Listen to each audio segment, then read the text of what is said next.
You're listening to 5 Things with Lisa Birnbach.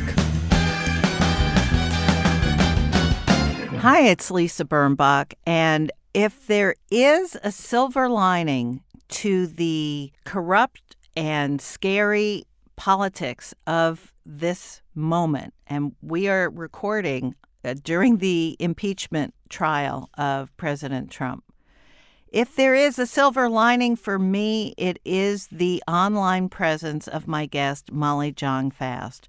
Molly Jong did not want this to happen, to be clear, and no one did that we know. But her resistance in the form of tweets, in the form of columns for the Daily Beast and the Atlantic and the Bulwark and Playboy, her voice has become one of the leading voices of resistance and pushback and intelligence and feminism. And she's here in the studio, and I could not be happier. And this is somebody I've known not well for a long time, and I had no idea when we first met that I would yearn for your wisdom on this podcast so many years later. And we'll be right back with Molly Jong-Fast.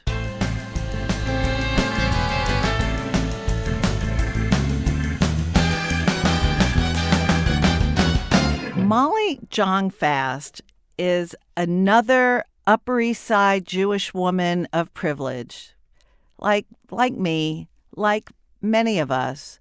And yet, her identity, her persona, and her courage has just blossomed in the last few years. And your eloquence has blossomed, and your political understanding has exploded. What happened to you?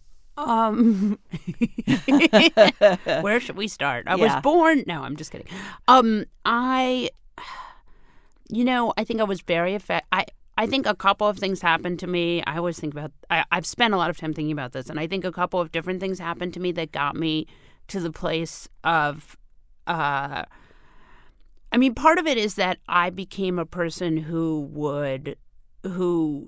took chances and wrote about stuff and didn't care about getting death threats. And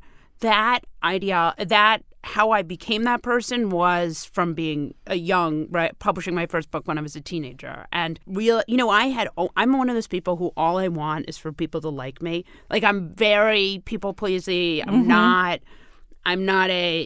very kind. I just want you to like me and be happy with me and tell me I'm great. And like, I'm a crier, if I feel like you're unhappy with me, even if I just feel like you're, I'm not bragging. This is like a pathology, but You're truly sensitive. I'm truly, and I'm also just like this sort of, I have a sort of a convergence of not great characteristics, but I mean that in the best way, obviously. Yeah. But, so when I was 19, I dropped out of college.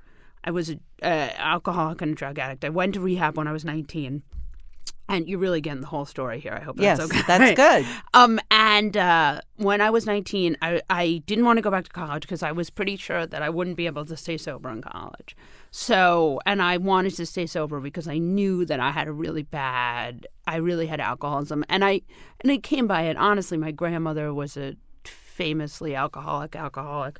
And I sort of figured if I wrote a book, my mom wouldn't make me go back to college. So I wrote this book, which was largely about my experience getting sober and being a teenage alcoholic, and it was, and this book came out, and I got paid like 90s money. It was a 90s story, right? Yeah. So like I got paid 90s money, and it came out, and it got a lot of really good reviews, and then it got a review in the New York Times that like killed my career, and it was like, I got a good review in the Miami Herald and the Boston Globe, and then they kept saying this New York Times book review is going to come out. And this was a different world. You have to realize, like, now there's the internet, now there's this, now there's that. But this was one magazine, one newspaper that could make or break a career. Right. And it was, there were no cell phones were just getting started. There was no internet. I had web TV. I mean, it was like Prodigy. It was a totally different world. And I got this review, And it was like the phone rang, and then all of a sudden I got this review and the phone stopped ringing, and that was it. And it was literally like one day I was like on the way up, and the next day I was on the way down. And it was amazing. I mean, it was like, there's something so incredibly liberating about having something like that happen to you when you're young, because you get to see that it's okay. Life goes on. Right. And that you are not the sum of the things that happen to you. So that book ended up coming out in paperback and selling a lot of copies, like 100,000 copies. So it did have a life after that. And what's cool about that book is that people still come up to me and are like, because the thing that was really cool about it is I got sober when I was 19. And I believed, because in some ways, I believed I was the youngest person to ever get sober, which is not true. People get sober when they're teenagers. I mean, not all, now much more than then. But, and so I got to write this book which said you can get sober at 19, even though it was a novel. And that was very cool. I was glad I did it, and I was glad that I got that bad review and it was really a bad review. I mean, you can Google it. Do you remember who wrote it? I don't want to say, because I just don't want to put that bad stuff into the world. But it was. Well, of course, people are jealous of a 19-year-old. And of course, you remember the person who wrote it forever. Yes. And ever. Right. And when on my deathbed, I'm going to be like Rosebud. Yes. But, you never remember the good reviews. No. Actually, a cool story is that I'm an editor at large at the Daily Beast, and I was at this party, and there was a writer for the Daily Beast. I was talking to him, and he's like this lovely, lovely guy. And he said, I wrote a review of your book. And he had written this amazingly kind and probably the best review I've ever gotten in my life of my first book in a British newspaper called The New Statesman. And I was like, oh my God, that was you. And it was just such an incredible. You never remember the good ones. Right, it's true. I mean, I actually did remember that review, but I didn't remember who wrote it, because unlike that bad review, which was seared into my brain. Right. Yeah, so that was interesting. But, it was such a different, I mean, in some ways it was such a simple time, the 90s, because you had a book went, it went to a certain different places for coverage. Maybe you'd get this, maybe you'd get that. But it wasn't now, half the magazines that we worshipped aren't even in business anymore. Correct. Which is all I wanted in life was to be in, a contributing editor to a magazine that is barely, a newsletter today. So right. It's very weird.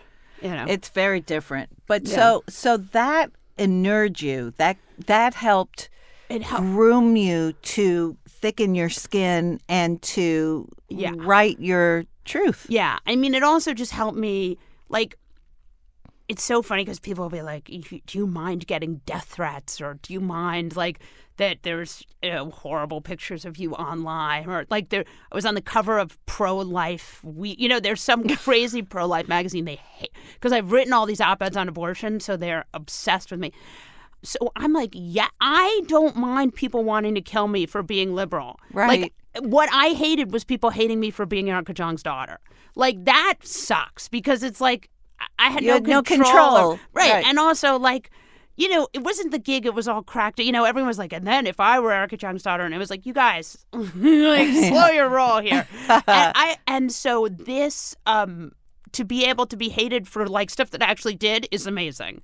It's Dayenu. If they're, that's great. It's so freeing. Oh, I love that. And then the other thing is that I'm hated for things I believe in. With this abortion stuff being on the cover of this Pro-Life. I mean, there's a lot of really scary conservative media out there, and they all have written about me, and they all find these pictures that are the worst. You can't even believe this picture of you ever existed. It's a still from that a you video. Never saw. Right. That's you in front of a yellow background, pregnant with twins. If there ever were a lesson of my story, it's don't let anyone ever take your picture. Right. Especially if you're pregnant, just don't do it, man. But yeah, so I don't mind being hated for stuff I believe in, and I do. And there's some stuff I'm careful not to wade into, because I don't have, I think because I'm 41 and my belief system is not it's more broad than it was when I was younger. So I don't have, like, people have been trying to get me to, like, wade into this Democratic primary, and I am very much not involved in that.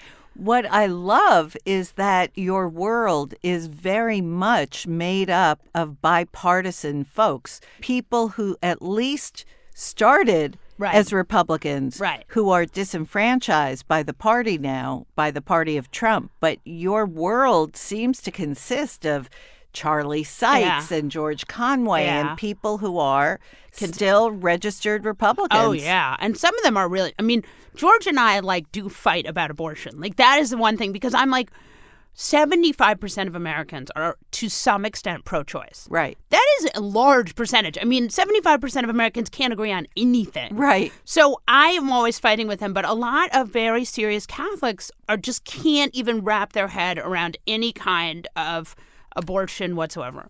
It's fine. I mean, but yes, I think it's true. I like to be connected to these people. I find them interesting. I loved writing for the Bulwark. I still do. I like what Bill Kristol has done now in this round. Right. Do I agree with him about all the regime change stuff? No. But does he, you don't have to be aligned with someone politically to write for their newspaper or magazine. And in fact, what I think has been really interesting about writing for the Bulwark is people got so mad that I wrote for them. I mean, so mad. Like, I got more abuse for writing for the Bulwark than anything else I've ever done. And they were like, she's not a conservative. She's not conserving conservatism. And I really loved that, I have to say.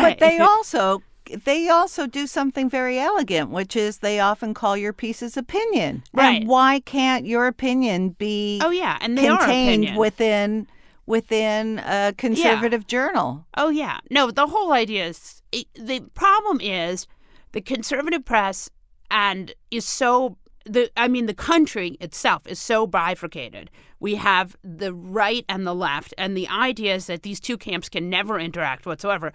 The problem is you can't govern that way. Right. You can't, everything. I mean, the problem with Obama was that he couldn't reach out to the right, so he couldn't get things passed in a way. I mean, I don't think he should have been more conciliatory, but I think he could have gotten things done more. I mean, I was actually talking to someone about this. Like, could Hillary have scared those Republicans into doing health care in a way with a public option the way Obama couldn't? I don't know, but that's a question to be asked. Yeah. So the world is so bifurcated now, but it's just completely counterintuitive to everything we need, which is and I'm not saying that Democrats should be Republicans or even that Republicans should be Democrats, but there is a lot of common ground. Well, so we are now looking back on Watergate lovingly, longingly. Who'd have thought? Right? And we are now thinking about people in a heroic mantle, because whether they were Howard Baker or whether they were Peter Rodino or whomever they were working across the aisle from one another. And everybody says, that's the difference between then and now. Oh, yeah. But it's not the only difference between then and now, because at a certain point, the Republicans, including Richard Nixon, had a sense of governmental country purpose, country over party. Yeah. I mean, how is this going to end? I mean, but one thing I just will say about Nixon, and I do agree he did some good things in the EPA. If you listen to the Nixon speak, it is just like the Trump speak. I mean, I was listening to some weird Nixon speech, and I couldn't believe, media is the enemy of the people, the enemy's list. Right. I mean, yes, there was. That's right. And also, I mean, the speeches are verbatim. I couldn't believe how similar it was. So I do think, and remember, Roger Stone worked for Nixon. There's so much continuity. Right. In fact, there's this interesting theory that a lot of what's happening now is payback for Watergate. Seriously? Yeah, because Hillary worked on Watergate too. Yes, I mean, all she did. these people That's right. worked on Watergate. So it's this strange thing where we're actually back into this similar. I mean, I don't know. You know, there are a lot of interesting. Mitch McConnell was probably a senator during Watergate. I mean, Mitch McConnell, it's interesting to see, not to just hijack this for a minute, but it is interesting to see he's like the most unpopular senator. Him and Right. Susan Collins is number one. He's number two. two. And so, look, Cory Gardner, I mean, these guys. Joni Ernst. Right. It could happen. It could happen. Democrats could flip the Senate, which would be, so I almost think more than defeating Trump, and I want the defeat of Trump more than most things, but defeating Mitch McConnell would be delicious. Unbelievable. Yeah. Yeah. It does seem, though, you know, as the Democrats were laying out, as the House managers were laying out the arguments in a very they did an respectful, amazing job. very respectful way. No name calling. No turning no dissing the Republicans by saying let's lay this out, as opposed to the Republicans saying 24 hours, 24 hours, 24 hours. So all of that, I guess, did not appeal to the Republican Senate. But if the American people heard it, they probably have some messages for their senators when they came home for the weekend. I mean, the thing that matters the most, and we saw this with healthcare, is for people to call their senators on the phone, call them up, because senators are elected to represent you. Right. So, and it's funny because I do, I often go on this progressive show, Michael Signorelli, and I love Michael. He's Michelangelo Signorelli, sorry. And he's one of my favorite people. And we talk a lot because there are places that get his show that don't get any radio that's not conservative. Right. You know, because there's not a lot of liberal radio anyway. Right. And so we talk about these people who are like in these red states, just at sea, and they're liberals. And they don't realize, though, even if you have a Republican senator, they are there to represent you. Right. So if you call, you are making your voice heard, and they will sooner or later. I mean, for them, they're marking down how many calls they're getting. Absolutely. And that matters more than anything to them because, of course, they're running for re-election. Exactly. And a lot of these people are running for re-election soon. Right. And the fact that Trump is running again means that Trump can't stump for them in the way he wanted to. I mean, we'll see that in Alabama, too. I'll be interested about Alabama. Now, what do you read every day, and how many hours are you on Twitter? And if you say 22, I would believe it. So every day I read the Columbia Journalism newsletter, which is really great. I said CJR or C. CJR, yeah. Yeah, I suggest definitely that is really good. I read Brian Stelter's newsletter. I think that's really good. And I read that at night. Do you read that in the morning or at night? I read it whenever it comes into my box. But he's great. I think Oliver Darcy's really smart. Yes. I think they do a great job. Right. I read this newsletter called The Writing, which is about the right-wing ecosystem, and it covers these smaller right-wing sites that nobody's ever heard of, but that are driving public opinion. Well, and also they're the feeder to the, they're going to the Washington Examiner, which is going to the Wall Street Journal opinion section. Wow. Yeah. So this stuff is boiling up. And Fox up. News, right, of course. And Fox News. Right. So The Writing, and then I read a couple of other newsletters, and then I read the Washington Post and the New York Times, and I read the Daily Beast, and I read them all the time. I mean, I also, am an editor at large there, but I read them all the time because they have a lot of really good boiled down news stuff. And I'm a subscriber. Sure do. Yes. Yeah, and I'm a subscriber there too, which I really like. And I read the New Yorker. And I read a lot of stuff. There's certain things, like I love the Atlantic. I read the Atlantic. You write for the Atlantic also. Too, yes. But there's a lot of interesting stuff out there too. Like I read The Intercept. There's a lot of smart stuff in The Intercept. I read BuzzFeed. There's some really good, like Jason, Anthony Cormier and Jason Leopold. There are a lot of smart people out there. I read Politico and I read their newsletter. So there's more. I mean, what's interesting is even though newspapers and magazines have changed, there's a lot of really smart content out there.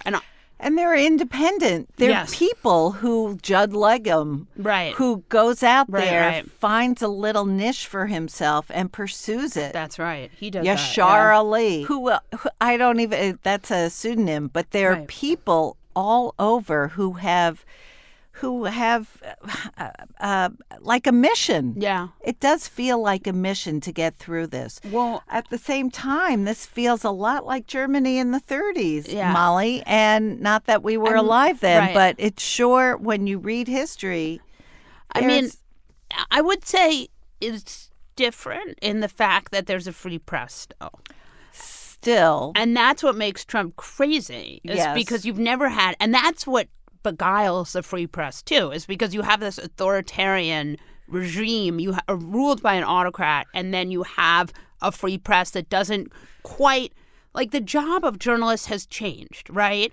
You're not, I mean, for me, I'm in a very easy situation because I am an opinion journalist on the left. So Right. I don't have to have a nuance, I don't have to have a nuanced, non-political view of Right. what and even when I report, people know where I'm coming from. So even, and I don't do a lot of like straight reporting. I mean, occasionally I do, but when I do an interview with someone, I do the interview but people know where I'm coming from, and then I don't try to hide it, and they don't try to hide it, and everybody knows.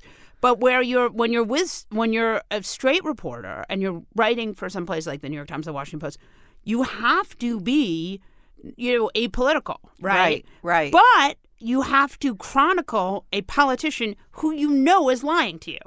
So it's an impossible situation, right? You can't be political. You can't have an opinion, but you know this guy is lying to you. And so then the question is, should we be reporting on Trump less?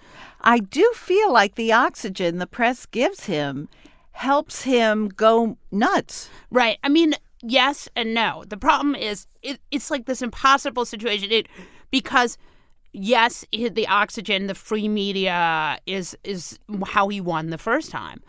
But certain things you can't, you have to, you can't not report on the stuff that is Trump doing something insane that might or may not affect, are we going to get into Gulf War III? I mean, we knew that was insane when that Soleimani hit. Yes. But nobody quite knew if it was the beginning of World War III or if it was nothing. And I still want to know whose idea that was. Because I have a lot of trouble thinking that Trump cooked that up. He didn't even know who Soleimani was Right. 18 months before that. Right. So I think, and I also think the way it works now with the media and all of this internet traffic is that it's sort of like a wave, like the Bolton scoop yesterday. So that Bolton scoop was Maggie and Mike Schmidt, and that was an amazing scoop. That was an amazing scoop, right? There is a book. The White House has it. It says a lot of really bad stuff for Trump. That was an amazing scoop. Amazing scoop. So the question, but that scoop took over, right? So we were no longer Kobe Bryant, everyone else, sort of got, and that's what happens is it's a sort of sea of content and it sweeps away the other stuff. And that's okay, but sometimes really important stuff gets missed. Or you take it in and you're numb and you take it out and you wait for the next wave of something to come through. And it's hard to hold on to the ideas that you need to feel motivated to do something. Right. I also do think that there's a point in which, we know a lot more than we did during Nixon. So if we had been able, the press is much more free than it was during Nixon. So that is something you have to think about, too, where even though we have these issues with reporting and people on the left are mad and people on the right are mad and Trump is mad, it is a really bad time to be a straight news reporter. I don't say this about myself because I'm not that, but those people, it really sucks. Because they're getting abused from all sides and there's no playbook. Yeah, that's right. The playbook has been torn out and there are no press conferences. Right. But even with the Kobe Bryant thing, right? Yeah. There was all sorts of stuff leaked. there was reporting that was wrong. Somebody said it was all the kids. Someone said it was Rick Fox. Someone said this. Someone said that. So it was like a convergence of the perfect storm of all the stuff. And part of it was because we have the internet. Nobody's waiting for a news headline. No one's trying to make a 3 a.m. printing. They can do it today. They can do it right now. Well, and a guy who was near the smoke can post it and say whatever he wants. Right. And it becomes gospel for a minute. Right. And until it gets debunked. And you're seeing that with the Chinese virus that, where there's so much complicated. And I mean, that is the thing. Sometimes I'll talk to groups about how to be smart about the media, because people will say, liberals must get off Facebook. Get off Facebook, delete Facebook. Now, I really hate Facebook, and I think they're terrible. And they're terrible, and they support anti-vaxxers, and they do all sorts of terrible stuff. And actually, there's statistics that show if Facebook goes into a country, that anti-vaxxers go up. I mean, no. They're responsible for a public health crisis like you can't believe. But Thank you, Dr. Chan. Right, exactly. Should liberals delete Facebook?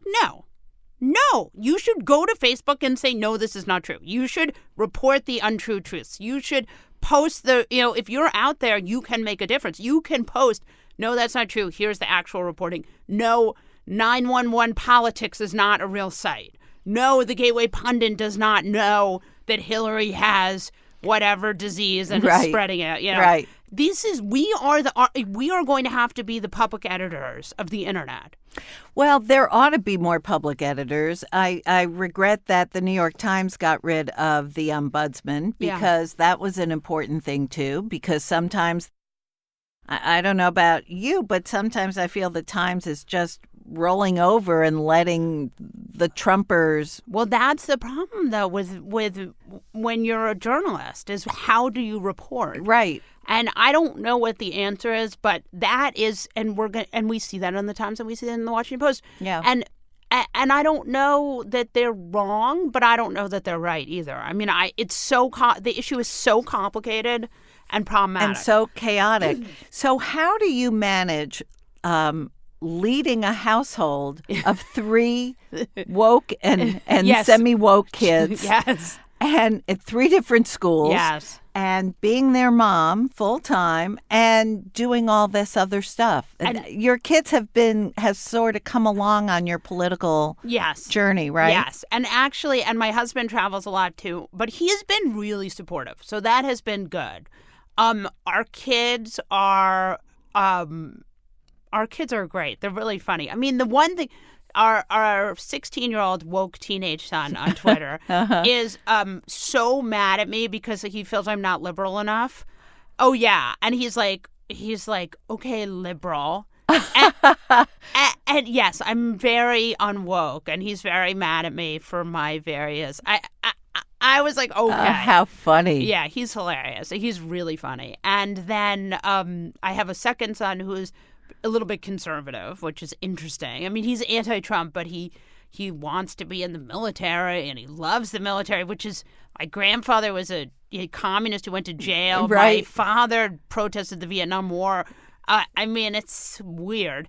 And then I have a daughter who is extremely just serious, and it's interesting. It's interesting to see this younger generation because they are really educated in a way that we weren't, which is very cool.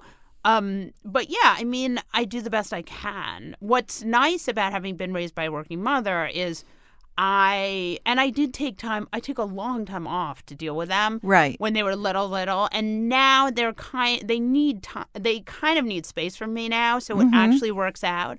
But I do the best I can, and I think the lesson is, because as someone who is a daughter of a working mother, is very hard to be a working mom. Not so hard to be a working dad, of course. Of course. And so I think the message that my kids will get is that you do the best you can when you're a working mom. And by the way, the passion they see has to be inspiring. I think it's good for them. You have inspired me. How could you not inspire them? I think it's good for them to see that you can change things, that you can say this is not okay and go and do it. And I've seen that a lot, not just me. Like, a lot of people have said this is not okay. And I mean, a great example, is this woman that I met right after the election. She was a nurse, and she had worked in the Obama administration in public health and working on the ACA. And she had a pre-existing condition. And I met her at this Arena Summit, which is this cool organization that I am involved in, but not as involved because I feel like as a journalist, even though I don't do straight journalism, I don't want to be on the board of a PAC. It feels like the wrong thing. But they're amazing. And I met her right after the election. I was devastated. I went to this Arena Summit December 2016, and I met this woman. And the one thing I will say, it was like behind me was a whole row of kids who had driven from Yale Law School to Detroit for this, or not Detroit, I think it was Tennessee. They had driven in their car from Tennessee. Like, it was this incredible feeling of all these people who were ready to make a difference. And who cared. Right. And this woman, Lauren Underwood, is now a congresswoman. Right. I mean. Wow. Yeah. So and she works on healthcare. And when I met her, I said, you have to run for office. And she said, oh, I don't know. And with women, they have to be told to run for office like 17 times more than men. It's some crazy statistic. Right. Like a man just says to you, and I will be one day a congressperson. I mean, yes. And maybe one day I will be president. And women, you say, you should run for office. And they say, oh, no, I'm not qualified. Right. No, not me, And so I have seen this a lot with Lucy people. McBath. Oh, she's amazing. She's amazing. Yeah. She had her issue of guns, and there she is, fighting guns. So that has been very cool to see that. I think also you have, and I'm not just saying this to try to catch an invitation, but I think you have salons at home in which your kids get to participate with I mean, with varying degrees of success. But don't they? They get to meet your guests at home and see that you're talking to Rick Wilson. Yeah, he's a Republican, or he was. Yeah, he's a real Republican still. Yeah. I mean, some people like Max Boot are not Republican. Like Max Boot is now essentially a Democrat. Right, but he was. Right, he was. No, he was a. I read his books about the Cold War. Yeah, but Rick is really now still a Republican. I mean, he's good. He's good on choice, but we fight about guns. But you fight about guns at home, right? In your nice apartment with your kids, being able to see this as an example of activism, right? And you're going to have. I mean, the other thing is, in order for things to pass, people are going to have to be able to talk to the other side. And it's not a popular message because people on the right don't want to talk to people on the left, and people on the left don't really want to talk to people on the right. Well, too bad. Yeah. Well, too bad. And you know what? You're making a difference. You're making a difference in so many ways. And I just think from the young girl I met years ago to who you are now, it's just... I just admire you, Molly. Thank you. I really do. I just think you took a platform, you took your articulation, you took your voice, and you've funneled it into such activism, such leadership. And you haven't even tweeted once since we've been in the studio.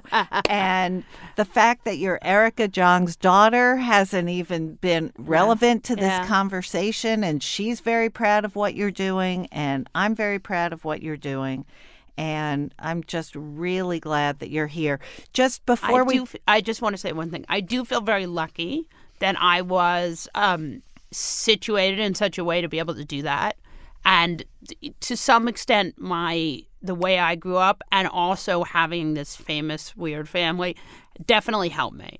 And so I do feel like I meet all these activists who are like, I mean, a great example, if we're going to talk about, I don't know if you know about Anthony Daniels, the minority leader from the Alabama State House.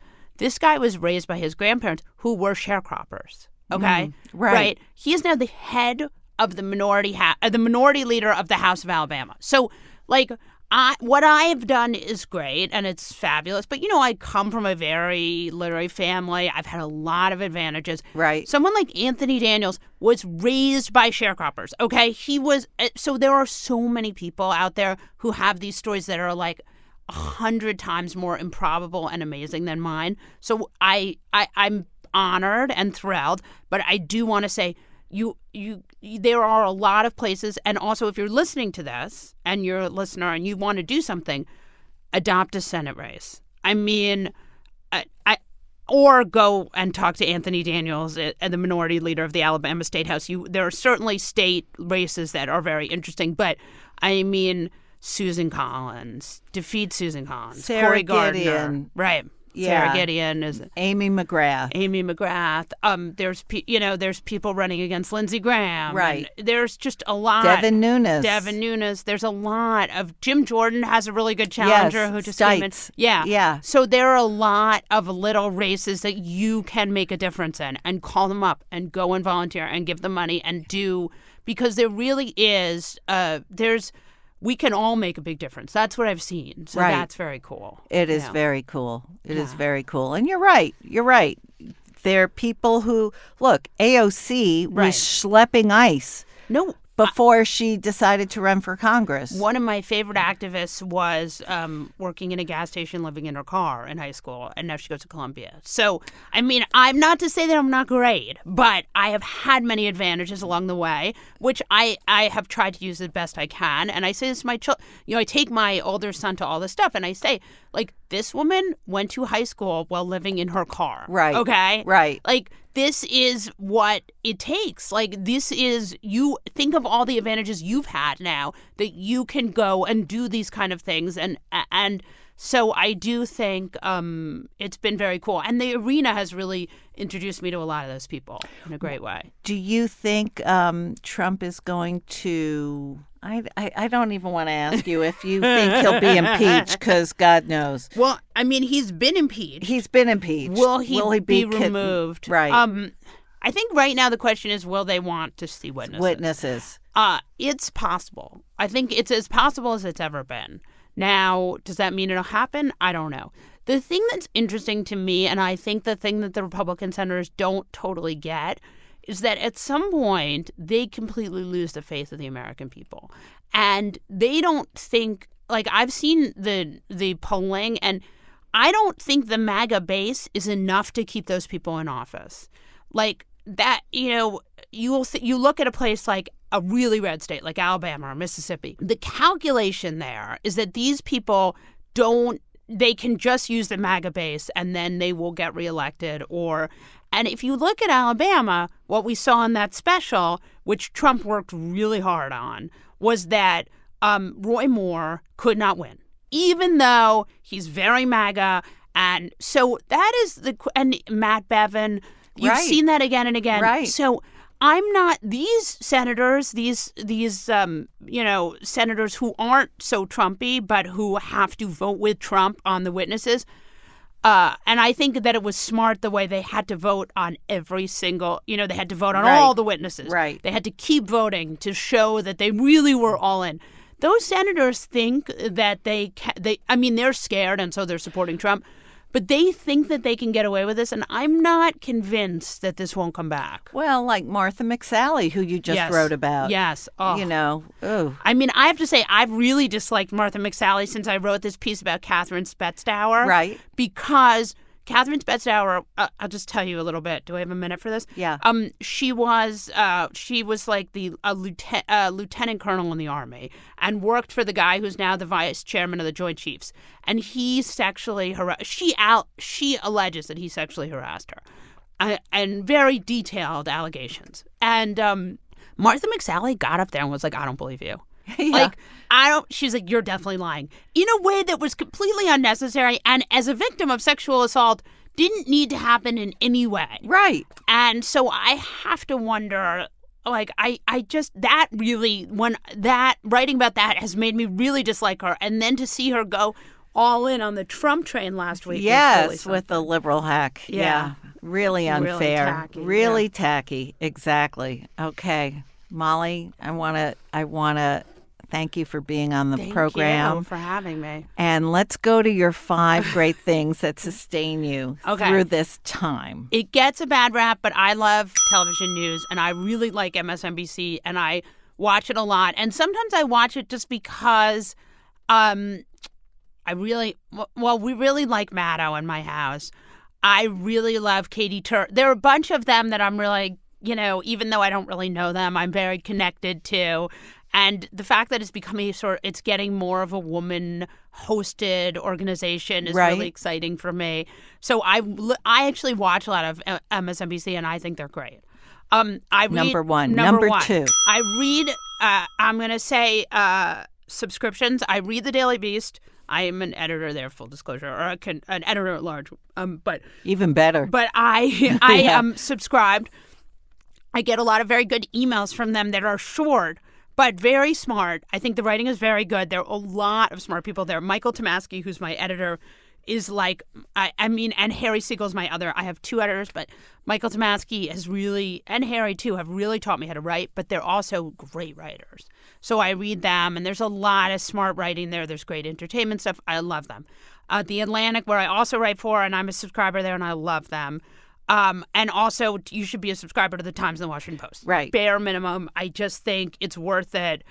It's worth it. Democracy dies in the dark. Right. I agree with that. And you have to have, even if you're mad at them, it's still worth having it. There's a lot to the New York Times and the Washington Post that's not, Bret Stephens. Right. So then the third thing is this Olaplex shampoo and conditioner from Amazon. It's really good. I have really colored my hair a lot, so I have all sorts of hair issues. And I love the Olaplex. I like the smell of Olaplex. It's so good. I can't believe it. And it's not expensive. And it's so good. Yeah. I couldn't believe it. Coffee. I drink a lot of coffee. I love coffee. I get my Venti Lattes. I know it's bad. And then I have these enormous portable phone charging batteries that I always have with me. Even though just because I'm constantly running it, I'm always on my phone or I'm on my computer and I'm constantly running out of juice. So I like to have a battery with me just in case. Yes. Yeah, very neurotic. Well, I can't bear it when I'm out of milk or coffee at home. Right. I just feel like something's going to go wrong. Oh, no, So it's I bad. understand the battery. Yeah, exactly. You've been listening to 5 Things That Make Life Better with me, Lisa Birnbach. My guest this week has been Molly Jong-Fast, author, gadfly, editor-at-large for The Daily Beast, contributor to Atlantic, the Playboy, Bulwark, other places. Glamour. Really? Yeah, I've been working on interviewing presidential candidates for Glamour. How fantastic. They're really cool. I love Glamour. Wow. You can follow Molly on Twitter, Instagram, and Facebook at Molly Jong-Fast. You can subscribe to this podcast on Apple Podcasts, Spotify, Stitcher, Google Play Music, YouTube, and iHeartRadio. My blog is at lisabirnbach.com, where you'll find links and photos to all the things in this program. This podcast is produced in New York City by thefieldtv.com. My engineer is Jimmy Regan, assisted by Kevin Watkins. My team is Espresso, Rucci, Michael Port, Boko Haft, Sam Haft. Until next week, stay cool and act natural. Bye-bye. That was 5 Things with Lisa Birnbach. New episodes every Friday, if she remembers.